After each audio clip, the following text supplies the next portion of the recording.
നീതിക്കായി പോരാടാനുറച്ചിരിക്കുകയാണ് രാഹുൽ മാങ്കൂട്ടത്തിനെതിരെ മൂന്നാമത്തെ പരാതി നൽകിയ യുവതി. രാഹുലിന്റെ സുഹൃത്ത് ഫെനി നൈനാന്റെ ആരോപണങ്ങൾക്ക് മറുപടി പറഞ്ഞ അതിജീവിത തലയും വാലുമില്ലാത്ത ചാറ്റുകൾ പുറത്തുവിട്ട് രാഹുൽ മാങ്കൂട്ടത്തിന്റെ സുഹൃത്ത് ഫെനി നൈനാൻ തന്നെ അപമാനിക്കാൻ ശ്രമിക്കുകയാണെന്ന് ആരോപിക്കുന്നു. അതിജീവിതയുടെ ശബ്ദ സന്ദേശം ന്യൂസ് 18 ലഭിച്ചു. അതേസമയം ഇന്ന് ജാമ്യാപേക്ഷയിൽ വാദം പൂർത്തിയായെങ്കിലും രാഹുൽ ജയിലിൽ തുടരുന്ന സാഹചര്യമാണുള്ളത്. നാളെയായിരിക്കും ജാമ്യാപേക്ഷയിൽ വിധി പറയുക. എന്താണ് രാഹുൽ മാങ്കൂട്ടത്തിലുമായി ബന്ധപ്പെട്ടുള്ള ബലാത്സംഗ പരാതിയിൽ നടന്നതെന്ന് നോക്കിയാൽ രാഹുലിനും ഫെനി നൈനാനും കുരുക്ക് മുറുകുന്നതാണ് അതിജീവിതയുടെ ഇന്നത്തെ മറുപടി എന്ന് തന്നെ നമുക്ക് പറയാം. അതിജീവിതയെ അപമാനിക്കുന്ന ഫെനി നൈനാൻ ഉൾപ്പെടെയുള്ളവർക്കെതിരെ നടപടി ഉണ്ടാകുമെന്ന സൂചനകൾ കോൺഗ്രസ് നൽകുന്നുമുണ്ട്. 2 മാസം മുൻപ് രാഹുലിനെ കാണാൻ പരാതിക്കാരി പലവട്ടം തന്നോട് അവസരം ചോദിച്ചതായി സമൂഹ മാധ്യമത്തിൽ ഫെനി നൈനാൻ പോസ്റ്റ് ചെയ്ത സ്ക്രീൻഷോട്ടുകളിൽ പറഞ്ഞിരുന്നു. ആ സ്ക്രീൻഷോട്ടുകൾ പോസ്റ്റ് ചെയ്തുകൊണ്ടാണ് അത്തരമൊരു ആരോപണം ഫെനി നൈനാൻ ഉന്നയിച്ചത്. ബലാത്സംഗം തുടർക്കഥയാക്കിയ കൂട്ടാളി രാഹുൽ മാങ്കൂട്ടത്തിലിനെ ന്യായീകരിക്കാനാണ് പീഡനത്തിന് സഹായമൊരുക്കിയ സന്തത സഹചാരി അതിജീവിതയെ അപമാനിക്കാൻ ഈ പോസ്റ്റുകൾ ഇട്ടത്. ഇതിൽ പരാതി നൽകിയതിനു ശേഷമാണ് അതിജീവിത നേരിട്ട് തന്നെ ഇതിൽ പ്രതികരിച്ചത്.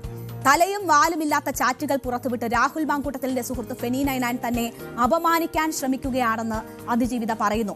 രാഹുലിനെ ഒറ്റയ്ക്ക് കാണാനല്ല അവസരം ചോദിച്ചതെന്ന് അതിജീവിത പറയുന്നു. ശാരീരിക ബന്ധത്തിനുമല്ല സമയം ചോദിച്ചത്, വിശദമായി സംസാരിക്കാനാണ് താൻ സമയം ചോദിച്ചത്. രാഹുലിനെതിരെ നിരവധി പരാതികൾ ഉയർന്ന സാഹചര്യത്തിൽ സത്യാവസ്ഥ അറിയാനാണ് നേരിൽ കാണാൻ ഫെന്നിയോട് സമയം ചോദിച്ചത്. തന്റെ ഒപ്പം ഒരു സുഹൃത്തുണ്ടാകുമെന്ന് ആ ചാറ്റിൽ തന്നെ പറയുന്നുണ്ടായിരുന്നു. അവരുടെ ഒപ്പവും ആളുണ്ടാകുമെന്ന് ഫെന്നി പറഞ്ഞിരുന്നു. ചർച്ചയിലൂടെ പ്രശ്ന പരിഹാരത്തിനാണ് താൻ ശ്രമിച്ചത്, അതല്ലാതെ വീണ്ടും ശാരീരിക ബന്ധത്തിനല്ല ശ്രമിച്ചത് എന്ന് പറയുന്നു. പരാതി നേരത്തെ കൊടുത്തിരുന്നുവെങ്കിൽ മറ്റു 2 പെൺകുട്ടികൾക്ക് ഈ അനുഭവം ഉണ്ടാകുമായിരുന്നില്ല എന്നും ശബ്ദ സന്ദേശത്തിൽ അതിജീവിത പറയുന്നു. അതൊന്ന് കേൾക്കാം. രാഹുല് എനിക്കത് പോകണം, അവിടെ പോകണം, ഇവിടെ പോകണം എന്നൊക്കെ പറഞ്ഞ ആളെ ഇറങ്ങി ഓടുന്നൊരു സ്വഭാവം കൂടി ഉണ്ട്. അപ്പൊ നിങ്ങളെ ചാറ്റ് വായിച്ചാൽ നിങ്ങൾക്ക് മനസ്സിലാവും ഇറങ്ങി ഓടാൻ പറ്റില്ല, എനിക്ക് ഇത്ര സമയം വേണമെന്ന് ഞാൻ പറയുന്നുണ്ട്, എനിക്ക് സേഫ് ആയിട്ടൊരു സ്ഥലം വേണമെന്ന് പറയുന്നുണ്ട്.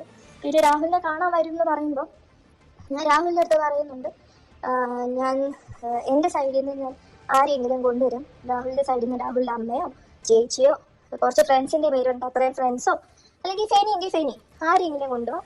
ഫെനി ആണെങ്കിൽ ഞാൻ അത്രയും കംഫർട്ടബിൾ ആണ്, എനിക്ക് നിന്നെ തീരെ വിശ്വാസമില്ല എന്ന് ഞാൻ രാഹുലിൻ്റെ അടുത്ത് പറയുന്നുണ്ട്. ഇതേ കാര്യം ഞാൻ ഫെനിയുടെ അടുത്ത് പറയുന്നുണ്ട്. ഫെനി ഞാൻ ഒറ്റയ്ക്കല്ല വരുന്നത്, ഞാൻ വരുമ്പോൾ എൻ്റെ ഒരു ക്ലോസ് ഫ്രണ്ട് എൻ്റെ കൂടെ കാണും.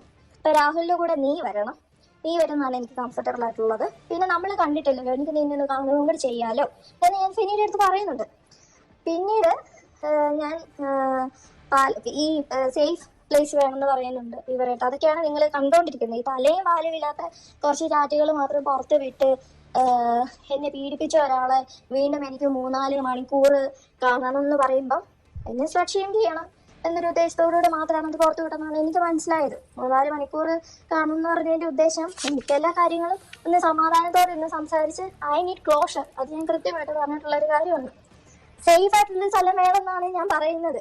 അത് ഓഫീസ് പറ്റത്തില്ല എന്ന് പറഞ്ഞ് കൃത്യമായിട്ട് ഞാൻ കാരണം പറയുന്നുണ്ട്. എന്റെ കാരണം കൊണ്ടാണ് ഓഫീസ് പറ്റത്തില്ല എന്ന് പറയുന്നത്.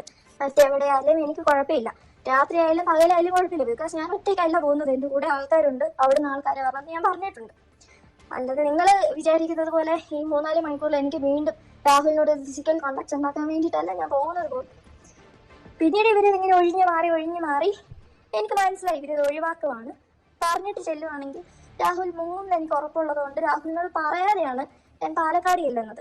അപ്പോൾ പാലക്കാട് ചെന്നപ്പോൾ രാഹുൽ ചെയ്തത് ആള് എന്നെ കോൾ എടുക്കാതെ രാഹുലിൻ്റെ സ്റ്റാഫിനെ കൊണ്ട്, ഫസലുണ്ട്, ആലിവിനുണ്ട്, അവരെ കൊണ്ട് ഇങ്ങനെ മാറി സംസാരിപ്പിച്ച് ചേച്ചി ഇവിടുത്തെ സാഹചര്യം ഇങ്ങനെയാണ്, രാഹുലിനടുത്ത് സംസാരിക്കാൻ പറ്റുന്നില്ല, ഞങ്ങൾ കർണാടകയിലാണ്, മാത്തൂരാണ്, ഞങ്ങളുടെ അവസ്ഥ ചേച്ചിയുടെ അവസ്ഥ ഞങ്ങൾക്ക് മനസ്സിലായി, ഞങ്ങളുടെ അവസ്ഥ ഞങ്ങൾ ചേച്ചി ഒന്ന് മനസ്സിലാക്കണം എന്ന് പറഞ്ഞ് രാവിലെ തൊട്ട് രാത്രി വരെ എന്നെ പാലക്കാട് തന്നെ ഇട്ട് ഞാൻ കറങ്ങുമായിരുന്നു. ഇവര് പറയുന്നതനുസരിച്ച് ചേച്ചി ഞങ്ങളിപ്പോ ടൗണിൽ എന്തായാലും ഞങ്ങൾ അവിടെ വരും. പൊതുസമൂഹം ഉൾപ്പെടെ അല്ലെങ്കിൽ പൊതുസമൂഹത്തിന്റെ ഭാഗമായി ചിലരെങ്കിലും ഉയർത്തുന്ന കുറേയധികം സംശയങ്ങൾ, അതിലൊക്കെ മറുപടി പറയാൻ തയ്യാറായി അതിജീവിത സംസാരിക്കുന്നതാണ് നമ്മൾ കേട്ടത്.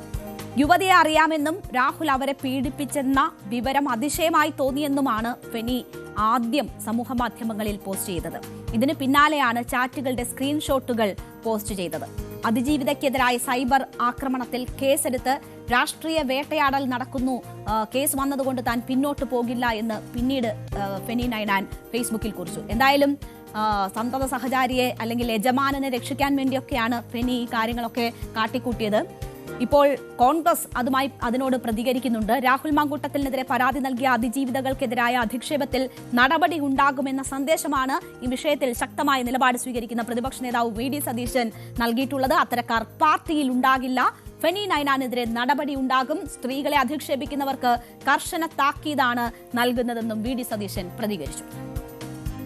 ഒരു തരത്തിലും സ്ത്രീകളെ ആരെ അപമാനിച്ചാലും അത് ഞങ്ങൾ അനുവദിക്കില്ല. അങ്ങനെയുള്ളവര് അവർക്ക് പാർട്ടി താക്കീത് കൊടുക്കും. അവരെ പാർട്ടിയിൽ ഉണ്ടാവില്ല. അത് വീണ്ടും അവരെ ആവർത്തിച്ചു കഴിഞ്ഞാൽ ഒരാളും ഉണ്ടാവില്ല. ഒരാൾ സ്ത്രീകളെ അപമാനിക്കാൻ പാടില്ല. രാഹുൽ മാങ്കൂട്ടത്തിനെതിരായ കേസിൽ അതിജീവിതയുടെ ചാറ്റുകൾ പുറത്തുവിട്ടത് സ്ത്രീ വിരുദ്ധ സമീപനമെന്ന് LDF കൺവീനർ ടി പി രാമകൃഷ്ണനും പ്രതികരിച്ചു. രാഹുൽ മാങ്കൂട്ടത്തിലും പിന്തുണയ്ക്കുന്നവരും അതാണ് ചെയ്തുകൊണ്ടിരിക്കുന്നത്. രാഹുൽ മാങ്കൂട്ടത്തിൽ MLA സ്ഥാനം രാജിവെക്കണമെന്ന് VM സുധീരൻ ആവശ്യപ്പെട്ടിട്ടുണ്ട്. എന്തുകൊണ്ട് KPCC അധ്യക്ഷൻ ഇക്കാര്യം ആവശ്യപ്പെടുന്നില്ലെന്നും ടി പി രാമകൃഷ്ണൻ ചോദിച്ചു. അവര് സ്ത്രീ വിരുദ്ധ മനോഭാവം അവർ തുടർച്ചയായിട്ട് സ്വീകരിച്ചുകൊണ്ടിരിക്കുകയാണ്. അതിന് സഹായകരമായ നിലപാട് രാഹുൽ മാങ്കൂട്ടം എന്നൊരു വ്യക്തിക്ക് ഇതുപോലെ അഡ്വാൻസ് ചെയ്തു പോകാൻ കഴിയുന്നത് എന്തുകൊണ്ടാണ്? അവരെ സഹായിക്കാൻ ഒരു സംവിധാനം ഉണ്ട് എന്നുള്ളതുകൊണ്ടാണ്. ഇപ്പോൾ കോൺഗ്രസിൻ്റെ എല്ലാവിധ പരിരക്ഷ രാഹുൽ മാങ്കൂട്ടത്തിന് എല്ലായ്പ്പോഴും ലഭിച്ചു വരുന്നുണ്ട്. അതുകൊണ്ടാണ് ഒളിവിൽ താമസിക്കാൻ കഴിഞ്ഞത്. കോൺഗ്രസിനെതിരെ തന്നെ ആരോപണം ഉയർത്തുകയാണ് LDF കൺവീനർ. കോൺഗ്രസ് ഇപ്പോഴും സഹായം ചെയ്തു വരുന്നത് തുടരുന്നു എന്നൊരു ആരോപണമാണ് ഉന്നയിച്ചിരിക്കുന്നത്. അതേസമയം ഇന്ന് രാഹുലുമായി ബന്ധപ്പെട്ടുള്ള ജാമ്യാപേക്ഷ കോടതിയിൽ വന്നു. രാഹുൽ ഇന്നും ജയിലിൽ തുടരുന്ന ഒരു സാഹചര്യമാണ് ഉണ്ടാവുക. രാഹുൽ മാങ്കൂട്ടത്തിന്റെ ജാമ്യാപേക്ഷയിൽ തിരുവല്ല ഫസ്റ്റ് ക്ലാസ് മജിസ്ട്രേറ്റ് കോടതിയിൽ വാദം പൂർത്തിയായെങ്കിലും വിധി നാളെ പറയാനായി മാറ്റിയിരിക്കുകയാണ്. പ്രതിയും പരാതിക്കാരിയും തമ്മിലുള്ള ചാറ്റ് വിവരങ്ങൾ പ്രതിഭാഗം കോടതിയിൽ ഹാജരാക്കി. എല്ലാം പരസ്പര സമ്മതത്തോടെ എന്നാണ് പ്രതിഭാഗം ഇന്ന് കോടതിയിൽ വാദിച്ചത്. രാഹുലിന് ജാമ്യം നൽകുന്നതിനെ പ്രോസിക്യൂഷൻ എതിർത്തു. രാഹുൽ നിരന്തരമായി കുറ്റം ചെയ്യുന്ന ആളാണെന്നും നിരന്തര പരാതികൾ ഇയാൾക്കെതിരെ ഉയർന്നു വന്നതായും പ്രോസിക്യൂഷൻ ചൂണ്ടിക്കാട്ടി. ഇരയുടെ രഹസ്യമൊഴി രേഖപ്പെടുത്താൻ നടപടികൾ പുരോഗമിക്കുന്നതായും പ്രോസിക്യൂഷൻ കോടതിയിൽ പറഞ്ഞു. കേസിന്റെ ഗൗരവ സ്വഭാവം പരിഗണിച്ച് അടച്ചിട്ട മുറിയിലാണ് ഇന്ന് കോടതി വാദം കേട്ടത്. എന്തായാലും ജാമ്യാപേക്ഷയിൽ കോടതി നാളെ വിധി പറയാനായി മാറ്റിയിരിക്കുകയാണ്. ഇന്ന് കോടതിയിൽ കഴിഞ്ഞ 2 പരാതികളിലും ജാമ്യാപേക്ഷയ്ക്ക് എങ്ങനെയാണോ വാദിച്ചത് അതുപോലെ സമാനമായ വാദങ്ങളാണ് പ്രതിഭാഗത്തിന്റെ നടത്തിയത്. എല്ലാം പരസ്പര സമ്മതത്തോടെയാണെന്ന് ചെയ്തതെന്നും ജാമ്യം കിട്ടിയാൽ പ്രതി മുങ്ങില്ലെന്നും ഉത്തരവാദിത്തമുള്ള ജനപ്രതിനിധി എന്നുമായിരുന്നു പ്രതിഭാഗം കോടതിയിൽ വാദിച്ചത്. എന്തൊരു തമാശയാണ്! എങ്ങനെയാണ് പരസ്പര സമ്മതം ഉണ്ടാക്കിയെടുത്തത്? ഓരോ സ്ത്രീകളുടെയും പുറകെ നടന്ന് വിവാഹ വാഗ്ദാനം നൽകി. ഇത് പരസ്പര സമ്മതത്തിന്റെ നിർവചനത്തിൽ വരുമോ? ഫ്രോഡ്ലന്റ് കൺസെന്റ് ആണ് യഥാർത്ഥത്തിൽ ഉണ്ടായിരിക്കുന്നത് എന്നത് വ്യക്തമാണ്. വിവാഹം കഴിക്കാൻ ഉദ്ദേശമില്ലാതെ അങ്ങനെ വാഗ്ദാനം നൽകുകയാണ്. അത് എത്ര പേർക്കാണ്? ഇതിനോടകം എത്ര പേരുടെ പരാതികൾ രംഗത്ത് വന്നു? ഇത് രാഹുലിനെ അനുകൂലിക്കുന്ന സ്ത്രീകൾ ഉൾപ്പെടെയുള്ളവരെ ബോധ്യപ്പെടുത്താനാകാത്തതാണ് നമ്മുടെ യഥാർത്ഥത്തിലുള്ള പരാജയം. പൊതുപ്രവർത്തകൻ എത്ര പേരെ പരസ്പര സമ്മതം എന്ന് പറഞ്ഞ് ബലാത്സംഗം ചെയ്യാം? അങ്ങനെ ജാമ്യാപേക്ഷയിൽ സമ്മതിക്കുന്ന കാര്യങ്ങളിൽ വരെ രാഹുൽ എന്ന സൈക്കോയോട് ചോദിക്കാൻ നിരവധി ചോദ്യങ്ങൾ ബാക്കിയാണ്. അനുകൂലിക്കുന്നവരെങ്കിലും ഈ ചോദ്യങ്ങൾ രാഹുലിനെ സൗകര്യത്തിന് കിട്ടുമ്പോൾ ചോദിക്കുമോ ആവും. കൂടുതൽ വാർത്തകൾക്ക് News 18 Keralam YouTube channel subscribe ചെയ്യുക.